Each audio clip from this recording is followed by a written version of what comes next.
డీటెయిల్స్లోకి వెళితే భద్రాచలంలో 5 అంతస్తుల భవనం కూలిన ఘటనలో ఇద్దరు మృతి చెందారు. శిథిలాల కింద చిక్కుకొని కామేశ్వరరావు అనే వ్యక్తి మృతి చెందాడు. బుధవారం అర్ధరాత్రి దాటాక సహాయక బృందాలు మృతదేహాన్ని బయటకు తీసుకొచ్చాయి. భవన శిథిలాల కింద మరో వ్యక్తి ఉపేందర్ ఉన్నారు. రెస్క్యూ సిబ్బంది ఇంకా సహాయక చర్యలు కొనసాగిస్తున్నారు. కలెక్టర్ జితేష్ వి పాటిల్, ఎస్పీ రోహిత్ రాజ్ సంఘటనా స్థలానికి చేరుకొని సహాయక చర్యలను స్వయంగా పర్యవేక్షిస్తున్నారు.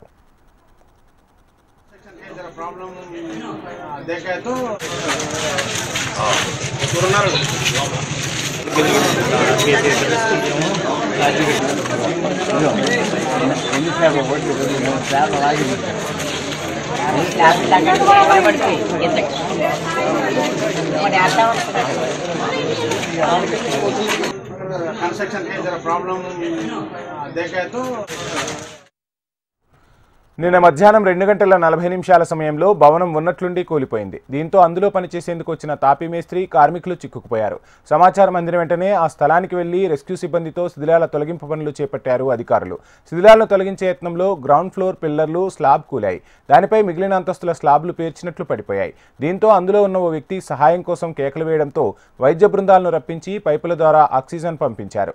కూలిన స్లాబ్ కిందకు కుంగిపోకుండా జాకీలను ఉంచారు.